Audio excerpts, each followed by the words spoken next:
honeycomb and coffee. It is a good day. Good morning, Nico. It's a better lighting situation for the new handles.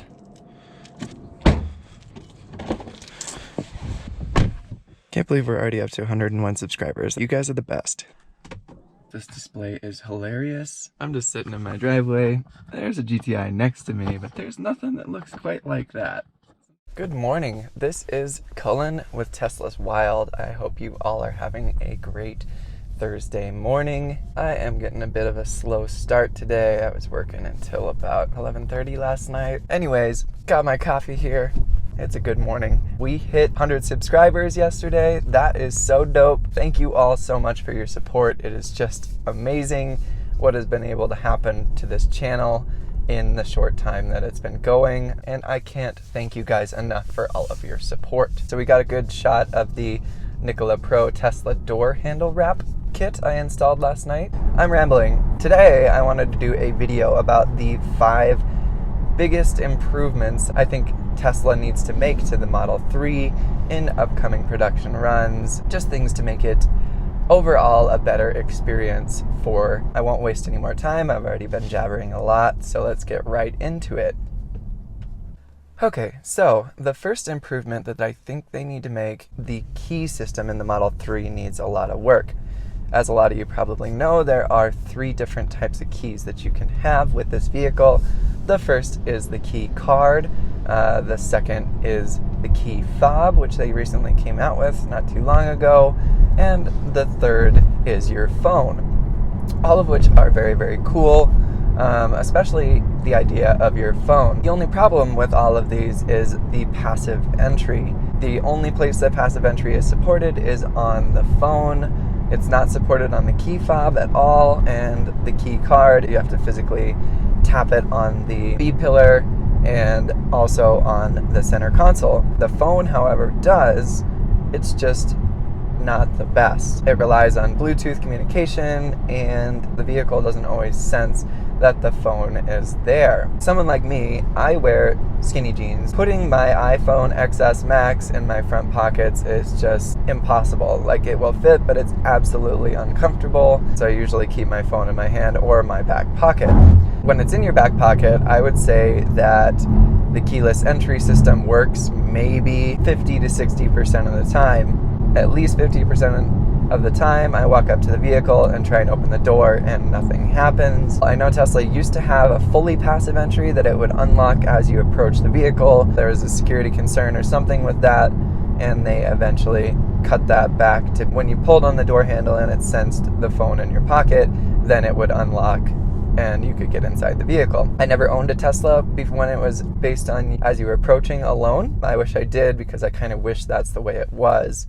Just the way that it is right now, it's a major struggle. It rarely works, it seems, unless you have the phone in your front pocket.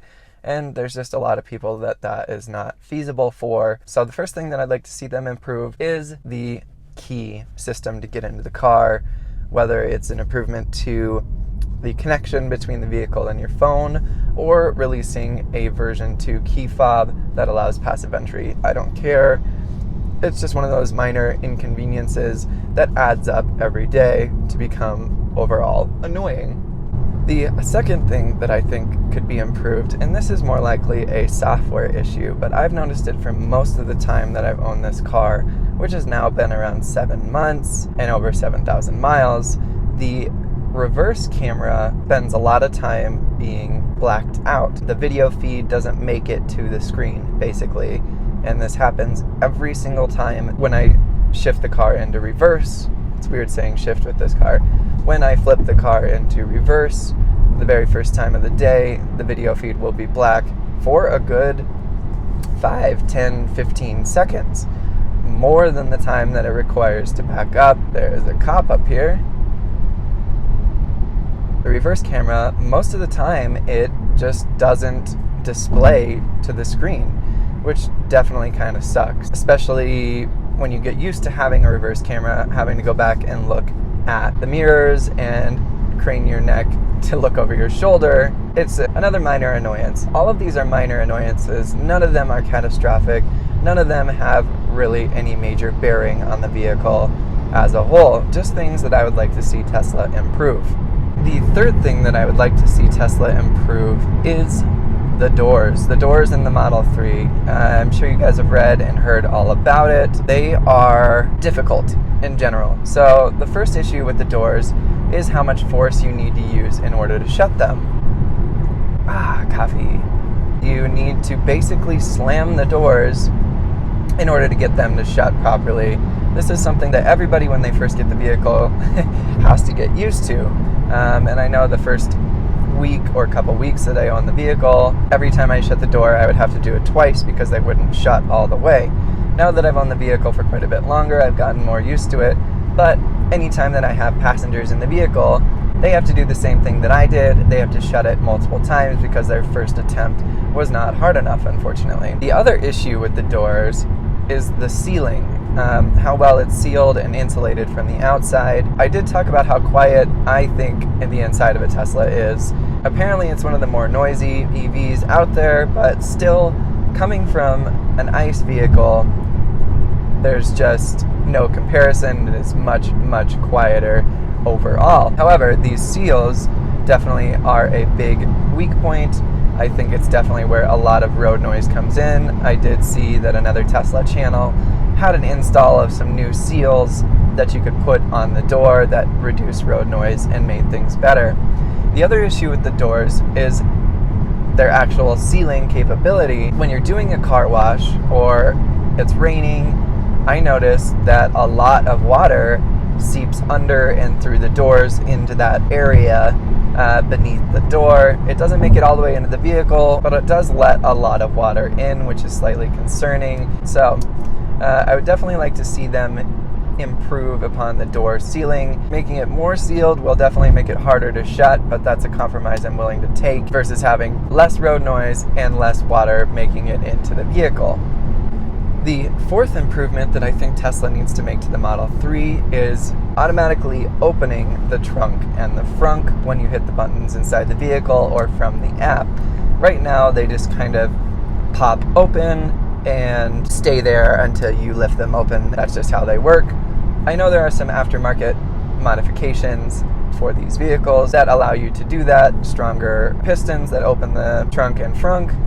I think when you're paying 70 plus K for a car before the tax incentives, definitely something that should be an option at minimum for this level of vehicle.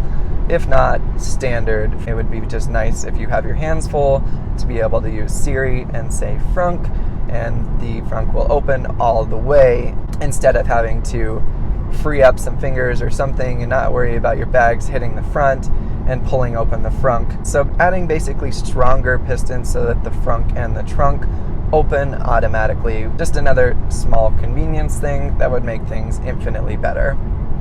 All right, and the fifth improvement that I think Tesla could make to all Model 3s, all packages, all trim levels, is a wireless phone charging system standard. It does come with this kind of deprecated plug system. I have an iPhone XS Max, and it has a case on it, and when I was trying to use the cable system and phone dock that came with the vehicle, it was nearly impossible to get it to plug in correctly.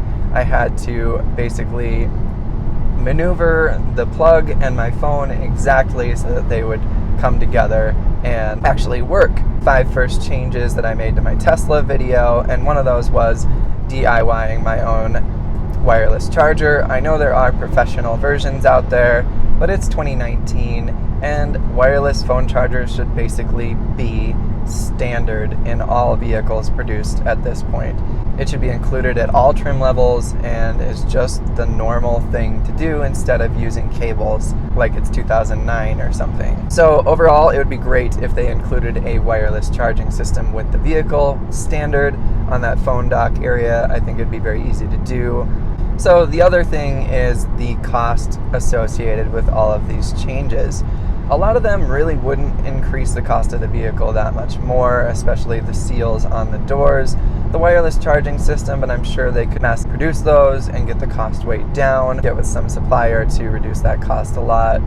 I think the auto opening frunk and trunk might add a little bit of cost with those upgraded pistons, but really in the end, I don't think these 5 changes will add much cost to the vehicle at all, especially when we're looking at economies of scale like Tesla and the amount of vehicles that they're producing. At this point, the Model 3 is so new, I doubt that we're going to see a lot of refresh and a lot of investment in upgrading the current technology in it, especially since now we have the Model Y announcement, as well as a potential Tesla pickup truck, which is all awesome. I would just like to see in a $70K car, or even a $35K car, that it just had a bit more convenience features that should be standardized in 2019. That Tesla was dirtier than mine.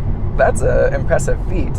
All right, well, thank you so much for taking the time to watch this video. I hope you all enjoyed it. Those are the 5 basic, essential improvements that I think Tesla could make to the Model 3 in the near future to make everyone's lives much, much easier and to make the Tesla Model 3 a much better product in the end.